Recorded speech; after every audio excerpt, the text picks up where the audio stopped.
Les essentiels du bassin, depuis la terrasse, le rooftop du Pilotis. Je suis ravi d'accueillir Guillaume, bonjour. Bonjour. Alors avec votre épouse Amélie, vous avez donc repris un endroit magnifique avec une vue sur le port de la Teste, l'Épinasse, un cadre vraiment idyllique. On est justement effectivement sur cette terrasse.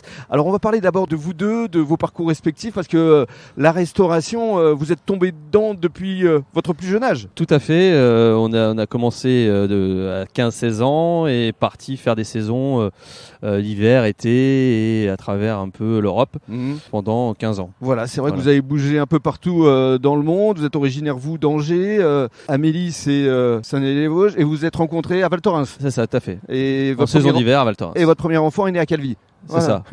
Et vous avez atterri ici, à Arcachon, il y a quoi? Il y a 15 ans à peu près? 15 ans, tout à fait, ouais. Ça fait 15 ans. On est arrivé chez Diego Plage, sur le front de mer à Arcachon. Au départ pour une saison? Pour une saison et finalement plus de 10 ans, 12 ans exactement sur Arcachon en tant que responsable, directeur d'établissement. D'établissement à l'époque d'ailleurs c'était à la fois Diego et à la fois la brasserie Les Marquises. Tout à fait. Avec Stéphane Loniewski je crois. C'est ça. Alors le Pilotis c'est arrivé quand et comment, parce que vous avez repris les rênes de cet établissement en mai dernier. Exactement, mais c'était un effet de circonstance.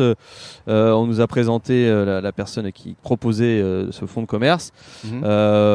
On a visité, on a réfléchi parce qu'il y a quand même une histoire et c'était pas des plus simples à reprendre. Il y avait un beau projet de rooftop qui n'était pas abouti et du coup on a dit allez on y va, on habite juste à côté donc pour nous c'était sûr que c'était là qu'il fallait aller. Oui, et puis c'était le rêve de Fred Lebasque et justement Exactement. Vous l'avez réalisé, c'est une façon de lui rendre hommage aussi. Tout à fait, c'était un peu le but, c'était de lui rendre hommage, de refaire vivre ce lieu, créer un lieu de vie ouvert de 9h à 22h toute la journée, on peut manger salé, sucré. Justement, vos spécialités, il y a quoi? Il y a des crêpes, il y a des tapas? Exactement, on a fait une crêperie bretonne bar apéro. Voilà, crêperie bretonne bar apéro, ouvert le matin. On peut venir boire un verre le matin, boire le café. Et l'après-midi, consommer une glace, un smoothie, une crêpe sucrée ou salée.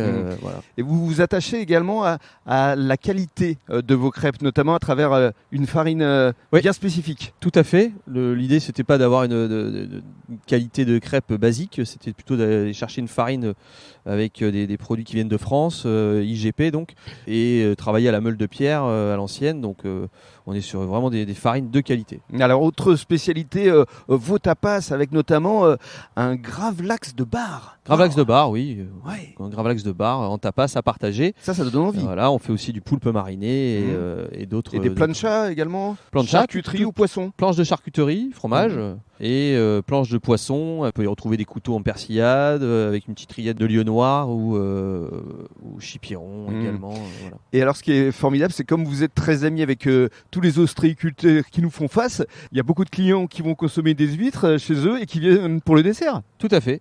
C'était l'idée de départ de la crêperie d'ailleurs, c'était de proposer le dessert que les ostréiculteurs ne peuvent pas donner. Donc du coup, nous on fera jamais d'huîtres, mais en revanche on peut proposer le dessert que non pas. Nous sommes partenaires. Partenaires et complémentaires. Et alors pour conclure, depuis vendredi, c'est le début de la Coupe du Monde et vous avez installé un écran géant Exactement. Face à votre terrasse. Tout à fait. Sur la terrasse du bar, on pourra profiter du match et boire un verre ou manger quelque chose. Voilà. Et sur le rooftop, ce sera plus chill, on sera plus tranquille. Plus tranquille. Voilà. Juste profiter de la vue et un bon moment sur le port de la Teste. Il y en aura pour tous les goûts. Merci beaucoup. Merci.